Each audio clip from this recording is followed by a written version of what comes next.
Hi everyone, welcome to gym सॉबिट। आज हम एक्सरसाइज 10.2 करेंगे जो कि वेक्टर अलजेब्रा चैप्टर में आती है। और आपको ना पता हो तो इसमें बहुत ही बेसिक फॉर्मूला यूज होने वाला है।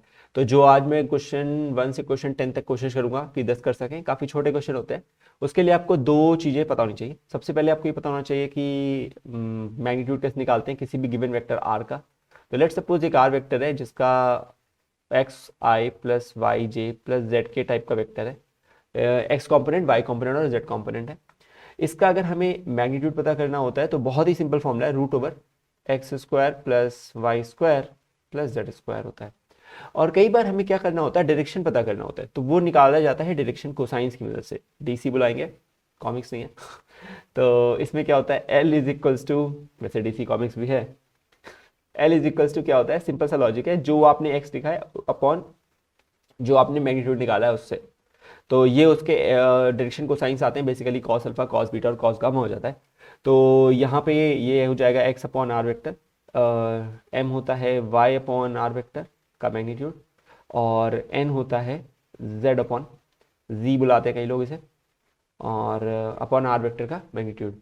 तो इस तरीके से हम इसमें क्या कहते हैं, ये डायरेक्शन को साइंस और ये दोनों के ऊपर काम करेंगे आज के लिए। तो अभी आपको ये पता नहीं हो कि थ्योरी हमेशा अलग सेपरेट चलती है। दिस इज जस्ट फॉर कि प्रॉब्लम सॉल्व करना है और हमें पता होना चाहिए था, ठीक है। तो करते हैं। तो सबसे पहले जो हमें करना है वो है क्वेश्चन नंबर 1। और क्वेश्चन नंबर 1 क्या है, कह रहा है, तो क्वेश्चन नंबर 1 ये कह रहा है कि compute the magnitude of the following vectors.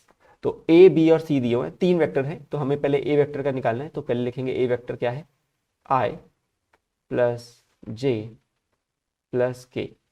कभी भी मैग्नीट्यूड निकालने के लिए आप उनके कोफिशिएंट्स का क्या करते हो, होल स्क्वायर कर रहे हो। तो आई कॉम्पोनेंट के लिए क्या है, 1 है, जेड वाले के लिए भी 1 है, और के लिए भी 1 है। तीनों को अगर जोड़ के सम करेंगे तो 3 आएगा, तो √3 हो गया। सिंपल सा, ठीक है। आप यूनिट्स लिख सकते हो क्योंकि बेसिकली ये किसी भी लेंथ में हो सकते हैं। अब I am not sure about what length, तो यूनिट्स लिख के छोड़ सकते हैं। इसके बाद है बी वेक्टर, बहुत ही ईजी एक्सरसाइज है by the way, 2i minus 7j minus 3k। तो जब हम इसका मैग्नीट्यूड निकालेंगे तो वो आएगा √2 स्क्वायर। याद रखिएगा पूरे कोफिशिएंट का स्क्वायर होता है, तो -7 स्क्वायर, जल्दीबाजी में माइनस में लगा दीजिएगा, -3 स्क्वायर। तो सिंप्लीफाई करेंगे तो आएगा 49, और 4 तो लिख लेते हैं, 4 प्लस 49 प्लस 9। तो this will become 49 plus 4 53, 53 plus 9 is 62। Okay, so √62 थोड़ा सिंप्लीफाई कर सकते हैं। तो ये हो जाएगा, देखिए 62 है, 231 नहीं होगा, रहने देते हैं, दोनों प्राइम नंबर का मल्टीप्लिकेशन है इसमें, ठीक है। तो अब मुझे लगता है आप समझ गए होंगे। नेक्स्ट करते हैं, मैं सी पहले कॉपी कर लेता हूँ क्योंकि अदरवाइज तो बहुत मुश्किल होगा। तो सी क्या है, एक तो ये हो गया, ये बी के लिए हो गया, ये सी के लिए कर रहे हैं, ठीक है। तो सी क्या है, 1/√3i। कन्फ्यूज में तो येगा 1/√3 हो, कुछ भी लिखा हो, हमें तो प्रोसेस सेम रखना है, -1/√3 के, ठीक है। तो इसे करने के लिए हम क्या करेंगे, सेम प्रोसेस है, बहुत ही ईजी है। इसका मैग्नीट्यूड निकालने के लिए जो भी कोफिशिएंट जो भी लिखा हुआ है, आई कॉम्पोनेंट जेड कॉम्पोनेंट और Y component, X component Y component और जेड कॉम्पोनेंट, इनके कोफिशिएंट्स का जो भी है ये वैल्यू, इसका होल स्क्वायर, इधर भी सेम आएगा और इधर भी सेम आएगा, बस माइनस से आएगा, याद रखिएगा। ऐसा करने से क्या हो जाएगा, 1/3 plus 1/3 plus 1/3, simple, which is nothing but 3/3, and hence it is equals to 1 units. अच्छा, 1 यूनिट। और एक चीज याद रखिएगा कि इसमें इसमें इससे ज़्यादा दिमाग लगाने की जरूरत है नहीं, तुम लगाइएगा मत। अच्छा, अगला क्वेश्चन करते हैं। ये कह रहा है write two different vectors having same magnitude. अगर किसी भी दो वेक्टर का मैग्नीट्यूड सेम है, समझिए इस बात को, अगर किसी भी दो वेक्टर का मैग्नीट्यूड सेम है तो बेसिकली आप बड़े आसानी से एक स्टैंडर्डाइज कर सकते हैं। जैसे लेट सपोज एक वेक्टर है से आर, आर वेक्टर जो है वो है ए आई, मैं जनरल बता देता हूँ, आप वैल्यू पुट कर लेना, बीजे प्लस सी के टाइप का। अगर ए आई प्लस बीजे प्लस सी के टाइप का है और अगर आपको मैग्नीट्यूड सेम रखना है किसी एक और वेक्टर एस का, दोनों का सेम रखना है, तो बस उसके कोफिशिएंट्स के ये वैल्यू बदल दीजिए और कोई फर्क नहीं पड़ता। आप चाहे ये लिख लीजिए,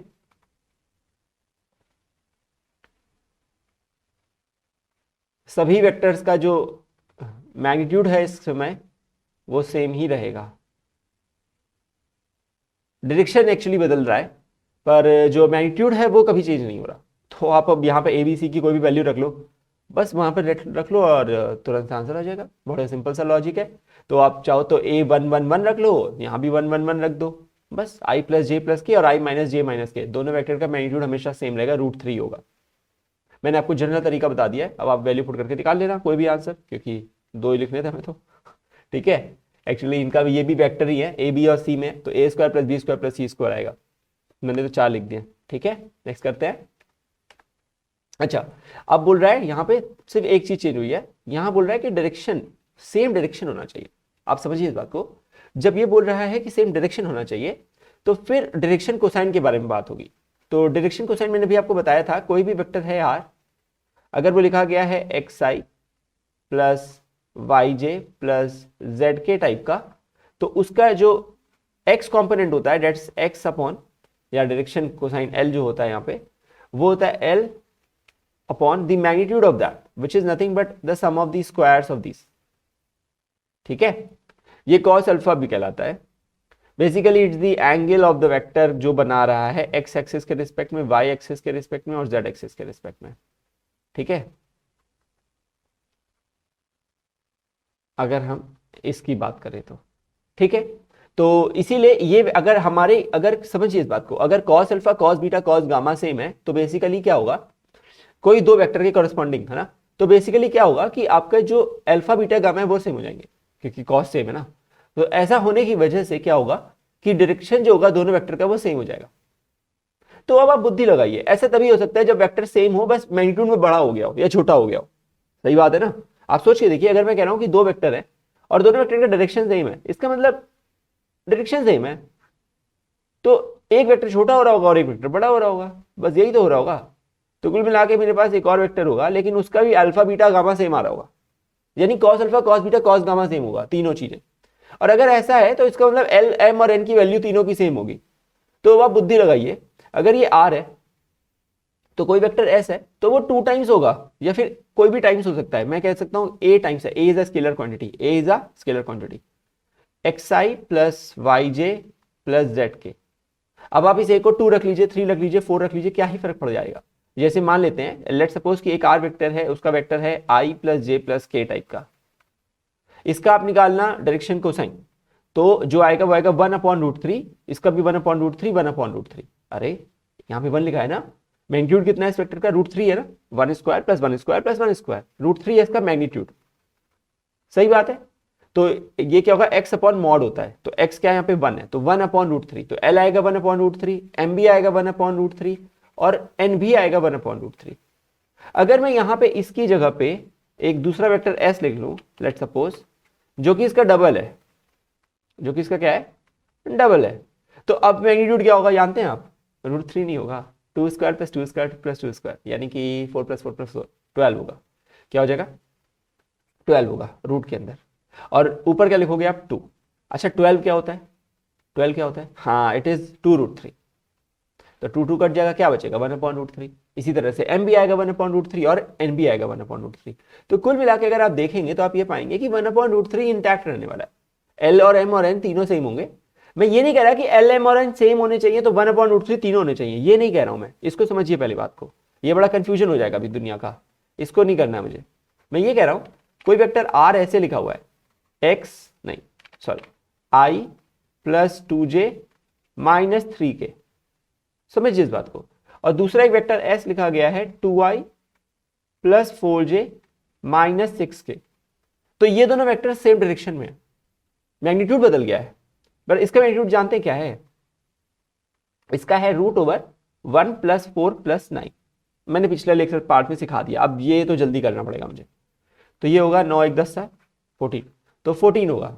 ठीक है, यहां देखिए क्या हो रहा है, यहां देखिए क्या हो रहा है, ये हो रहा है 4 प्लस 16 प्लस 36। मैं कर क्या रहा हूं, तीनों स्क्वायर कर रहा हूं कंपोनेंट्स का और ऐड कर रहा हूं, तो ये क्या हो जाएगा 20 प्लस 36 56। अच्छा 56 क्या होता है, 14 4 जा 56, करेक्ट। तो 4 इज 2, सो 2√14, ये 2√14 है, देख रहे हैं डबल हो गया मैग्नीट्यूड। तो अगर आप इसका इस वाले पार्ट का अगर आप एल निकालोगे, यानी कि cos alpha cos beta cos gamma, तो यहाँ लिखोगे 1/√14। एम निकालोगे तो क्या लिखोगे 2/√14। और एन निकालोगे तो क्या लिखोगे -3। सुनिए, माइनस लिखोगे, कॉम्पोनेंट पूरा होता है, -3/√14। यहां पे क्या करोगे, जो आप एस के लिए निकालोगे, जब आप एस के लिए निकालोगे तो आप लिखोगे एल इक्वल टू 2/2√14। बस 1/√14 हो गया। एम निकालोगे तो क्या लिखोगे 4/2√14, तो ये भी फिर 2/√14 हो गया। एन निकालोगे तो क्या लिखोगे -6/2√14, फिर से -3/√14 हो गया। तो अगर आप कुल मिला के देखोगे तो आप ये पाओगे कि दोनों के करस्पॉन्डिंग एल एम और एन की वैल्यू सेम है। इसका मतलब डायरेक्शन कोसाइन सेम है, इसका मतलब एंगल सेम है, इसका मतलब vector is in the same direction. दोनों वेक्टर एक ही डायरेक्शन में। समझ गए? बहुत अच्छे से मैंने कोशिश की इसको समझाने की। क्यों? क्योंकि आगे बहुत यूज होगा और फिर कंफ्यूजन होता है। तो अभी क्लियर कर लोगे तो बेटर रहेगा। ठीक है, स्टार्टिंग में ही कर लो ये चीजें क्लियर। ठीक है, क्वेश्चन 4 करते हैं। क्या कह रहा है, पढ़ते हैं इसको। क्वेश्चन 4 कह रहा है कि find the value of X and Y so that the two vectors are equal. मैंने पहली वाली एक्सरसाइज में बताया था कि दो वेक्टर करस्पॉन्डिंगली तभी इक्वल होते हैं जब उनके एक्स कंपोनेंट और वाई कंपोनेंट और जेड कंपोनेंट तीनों इक्वल होते हैं। तो अगर मैं कह रहा हूं कि 2i plus 3j is equal to the vector xi plus yj, even अगर zk भी कुछ होता तो फिर इसके करस्पॉन्डिंग वैल्यू इक्वल होगी, यानी कि x की वैल्यू 2 होगी और y की वैल्यू 3 होगी। बस कहानी खत्म। बहुत इजी क्वेश्चन था। अगर ये नहीं होता और ये होता, ध्यान से देखिए, लिखा होता है एक्स वाई माइनस वाई जे, तो x की वैल्यू 2 होती और y माइनस वाई की वैल्यू 3 होती। इसका मतलब y की वैल्यू -3 होनी चाहिए। ठीक है, ये कंफ्यूजन मत पैदा करिएगा। एनसीईआरटी बहुत इजी क्वेश्चन देता है, मतलब उसमें फिर आपको ना वेरिएशन नहीं मिलती, इसलिए आर डी शर्मा लगानी चाहिए। लगाएंगे, आर डी शर्मा भी लगा रहे हैं। नेक्स्ट करेंगे, find the scalar and vector components of the vector with initial point 2,1 and terminal point this. तो कोई वेक्टर है, उसका इनिशियल पॉइंट जो है वो है 2,1 और जो उसका टर्मिनल है यानी एंड पॉइंट है वो है -5,7। तो मैंने बताया था किसी भी वेक्टर ए बी को लिखने के लिए, लेट सपोज ए जो है उसका कोऑर्डिनेट या पॉइंट है 2,1, बेसिकली ये भी एक कोऑर्डिनेट सिस्टम ही है, और बी जो है उसका है -5,7। तो हमें ए बी वेक्टर अगर निकालना होता है, वैसे ही आपको बताया गया होगा, इसे पोजीशन वेक्टर भी कहा जाता है। तो position vector of B minus position vector of A. आप पोजीशन वेक्टर कैसे लिखते हैं, ये तो आपने कार्टेशियन सिस्टम में लिखा है, ये आपने लिखा कार्टेशियन सिस्टम में। ठीक है, अगर आपको यही सेम चीज वेक्टर नोटेशन में लिखनी होती तो आप लिखते इसको small A, position vector of A, small A से डिनोट करते हैं, small A is 2i plus J, 2i plus J, X component Y component. Position vector of B is equals to -5i plus 7k। ऐसे भी लिख सकते हो आप, मैं दोनों सिखाऊंगा आपको, दोनों तरीके से सिखाऊंगा, कार्टेशियन से भी सिखा दूंगा, वेक्टर से भी सिखा दूंगा। तो जब आप पोजीशन वेक्टर ऑफ बी लिखते हो तो आप लिखते हो -5i प्लस, ओ सॉरी मैंने के लिख दिया क्या, माफ कीजिएगा, 7j। तो ये हो जाएगा 7j minus position vector of A 2i plus j। तो ऐसा करने से होगा -5i minus 2i plus 7j minus j। याद रखिएगा x x के साथ जाता है, y y के साथ जाता है, अलग अलग नहीं कर सकते। तो i को सिंप्लीफाई करता है, तो ये हो जाएगा -7i plus 6j, that's the end. Okay, तो अच्छा ये तो हो गया, लेकिन मैं डायरेक्टली कैसे कर सकता था, तो ध्यान से देखिए, उसको भी समझाता हूं। अगर आपको इसको डायरेक्टली करना होता तो 2 - 5 लिखा है, तो डायरेक्ट लिख देते A B vector is equals to, ये देखिए -5 - 1, नहीं -5 - 2, सॉरी क्या बोल रहा हूं मैं, -5 - 2 एक्स वाले ना का i प्लस 7 - 1 j। अरे क्यों मेरे दिमाग में के चल रहा है पता नहीं, j। ओके, मैं अपने ही नाम का लेटर भूल गया। ठीक है, तो -5 - 2 -7i प्लस 6j। तो आप इसे डायरेक्टली ऐसे भी निकाल सकते थे, आपकी इच्छा है कैसे करना चाहते हो, लेकिन दोनों तरीके से करा जा सकता है। समझ रहे हो बात को? होशियार हो तो समझ जाओगे, और नहीं हो तो समझ के होशियार बन जाना। ठीक है, चलिए नेक्स्ट करते हैं।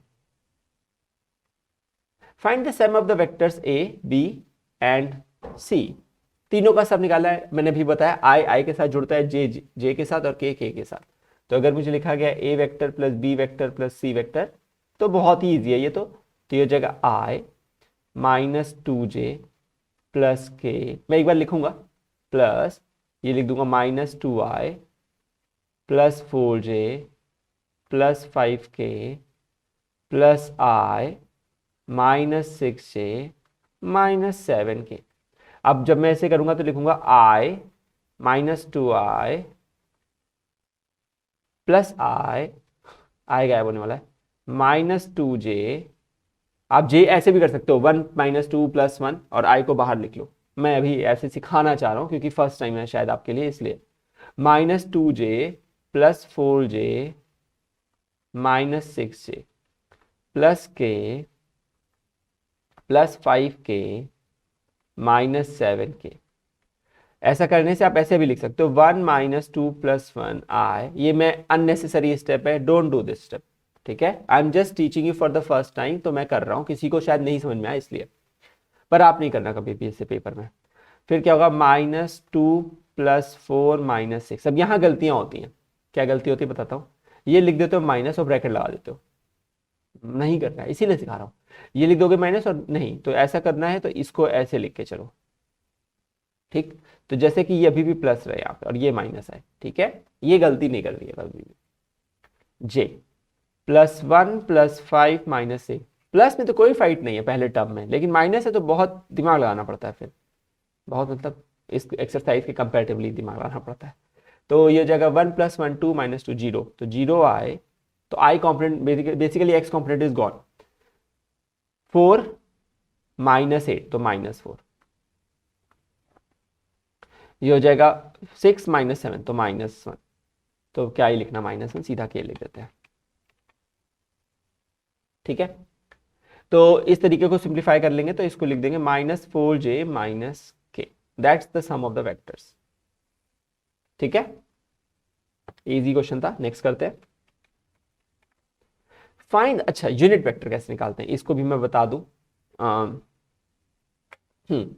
कभी भी आपको यूनिट वेक्टर निकालना हो, यूनिट वेक्टर,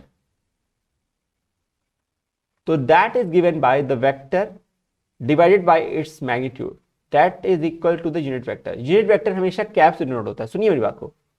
जब आप कैप लिखते हो तो ये बेसिकली यूनिट वेक्टर का सिंबल है, ये कहता है कि ये एक यूनिट वेक्टर है, यानी कि इसका मैग्नीट्यूड 1 होगा। यानी अगर हम इसको वेक्टर का मैग्नीट्यूड निकालेंगे तो वो 1 होगा। खुद सोचिए, अगर मैं किसी वेक्टर को उसके मैग्नीट्यूड से डिवाइड कर रहा हूं तो बेसिकली मैं कह रहा हूं कि वो 1 ही तो होगा, उसके नेट उसका मैग्नीट्यूड, यानी कि mod of A cap is 1, mod of A cap is 1। समझ गए आप बात को? तो ये हमें याद रखना है, कोई कंफ्यूजन नहीं है। तो नेक्स्ट करते हैं क्वेश्चन नंबर 7। तो find the unit vector in the direction of the vector A vector equal to this. अरे अगर हमें इसके निकालना है तो कोई भी वेक्टर, यूनिट वेक्टर जो उसी डायरेक्शन में होगा, it is given bye A vector divided by its magnitude. तो सबसे पहले हमें क्या करना है, इसका मैग्नीट्यूड निकालना है। तो what is the magnitude, it is root over 1 square plus 1 square plus 2 square, which is nothing but 1 plus 1 plus 4, which is root 6.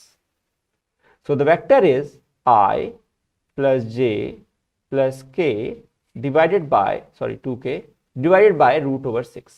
इसे कई लोग ऐसे लिखते हैं फाइनल आंसर में 1 over root 6 I, सेपरेट करते हैं 1 over root 6 j and 2 over root 6 k. That's enough for you to do that. ये कहलाएगा हमारा unit vector in the direction of the given vector. Process समझ गए? सिंपल है, ठीक है। बहुत डिटेल में थोड़ी सेपरेट वीडियो होना चाहिए, एनसीईआरटी सॉल्यूशन में क्या करना है उसका। चलिए नेक्स्ट करते हैं। Find the unit vector in the direction of the vector where P and Q are the points. मैंने आपको पी क्यू वेक्टर निकालना सिखाया था, अभी क्वेश्चन नंबर 4 या 5 में था शायद। तो पी क्यू वेक्टर कैसे निकालते हैं, शॉर्टकट वाला तरीका करेंगे आप, दिस माइनस दिस, तो 4 माइनस 1 आई। हमेशा याद रखिएगा जो वेक्टर का लास्ट में लिखते हो टर्मिनल माइनस इनिशियल होता है, याद रखना, क्या याद रखना, terminal point minus initial point. तो अगर आप पी क्यू वेक्टर लिख रहे हो तो क्यू टर्मिनल पॉइंट है, पी इनिशियल पॉइंट है, तो क्यू वेक्टर का कोऑर्डिनेट माइनस पी वेक्टर का कोऑर्डिनेट करना, ठीक है। तो ऐसा करने से क्या होगा, P Q vector equal to 4 minus 1i plus 5 minus 2j plus 6 minus 3k। तो ऐसा करने से हो जाएगा 3i plus 3j plus 3k। अरे सही है। हमें एक वेक्टर निकालना है जो इस वेक्टर के डायरेक्शन में हो, तो इसको अज्यूम करो ये आपका ए वेक्टर है, इसे अज्यूम करो आप कि आपका ए वेक्टर है। तो इसका मैग्नीट्यूड कैसे आता है, इसका यूनिट वेक्टर कैसे आएगा, कोई वेक्टर इसी के यूनिट वेक्टर इसी के डायरेक्शन में कैसे आएगा, पहले हम इसका निकालेंगे मैग्नीट्यूड। तो वो क्या होगा, 3 square plus 3 square plus 3 square, basically 9 plus 9 plus 9 27, जो कि 3√3 भी है, ठीक है। अच्छा, तो हमें अगर एक यूनिट वेक्टर निकालना है जो इसी वेक्टर के डायरेक्शन में होगा, तो पी क्यू कैप लिख सकते हो, चाहो तो एक नया नाम दे दो उस वेक्टर को, ए कैप, अपनी इच्छा है, कोई बात नहीं, इज इक्वल्स टू जो वेक्टर है डिवाइडेड बाय इस मैग्नीट्यूड। ऐसा करने से यह लिखा जाएगा 3i plus 3j plus 3k upon 3√3। Separate कर लेंगे तो 1/√3i plus 1/√3j plus 1/√3k। अच्छा सुनिए, मैंने बोला था कि ये जो वेक्टर होता है कैप वेक्टर, इसका मैग्नीट्यूड 1 होता है, इसका खुद का मैग्नीट्यूड 1 होता है। यानी अगर मैं इसका मैग्नीट्यूड निकालूं इस वेक्टर का, जो मेरा फाइनल आंसर भी है, तो इस वेक्टर का जो मैग्नीट्यूड होगा वो 1 होगा। पर ये वेक्टर हमने पहले निकाला है, देखिए पहला ही क्वेश्चन था शायद, देखिए सी वेक्टर को आप देख पा रहे हैं, सी वेक्टर को देखिए, सेम वेक्टर है ना, सेम ही तो है, 1/√3। माइनस से क्या ही फर्क पड़ता है, मैंने पहले बताया था सेकंड वाले पार्ट में कि माइनस प्लस से कुछ नहीं फर्क पड़ता। अगर ये सेम चल रहे हैं एक्स कॉम्पोनेंट वाई कॉम्पोनेंट और जेड कॉम्पोनेंट, यानी कि उनका कोफिशिएंट वैल्यू, तो फिर कोई फर्क नहीं पड़ता, ठीक है।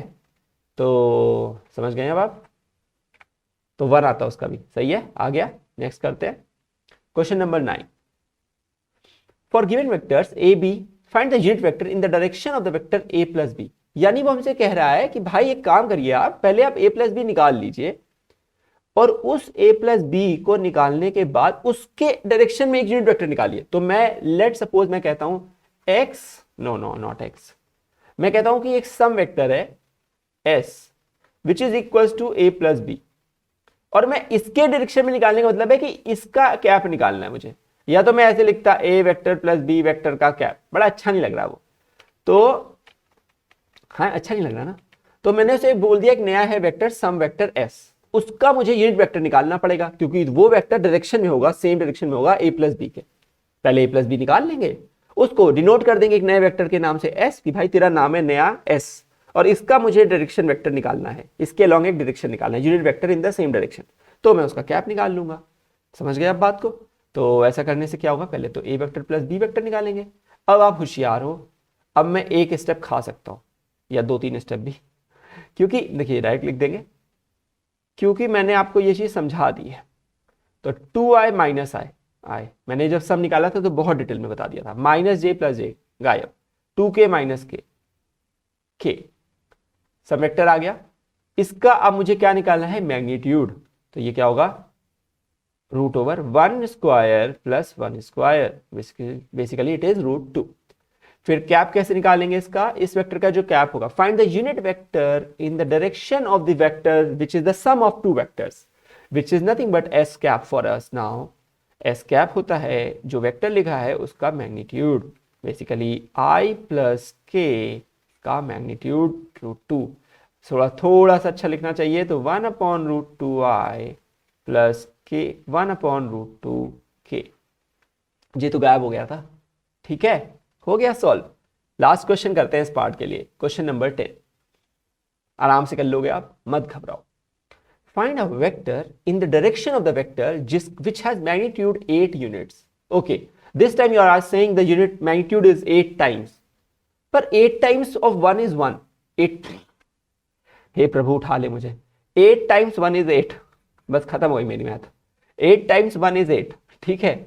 तो तो मुझे क्या करना पड़ेगा, मुझे एक पहले यूनिट वेक्टर निकालना पड़ेगा इस वेक्टर के डायरेक्शन में। मैं अज्यूम करता हूं कि ये एक ए वेक्टर है 5i minus J plus 2k।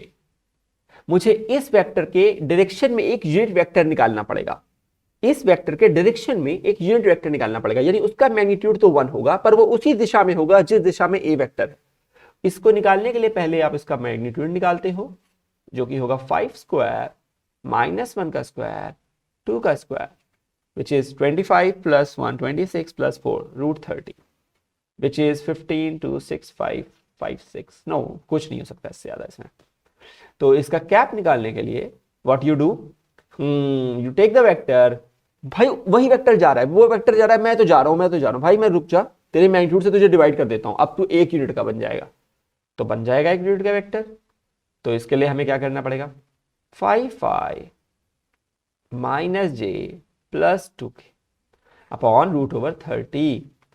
ये हो जाएगा 5 by root 30 i minus 1 by root 30 j plus 2 by root 30 k।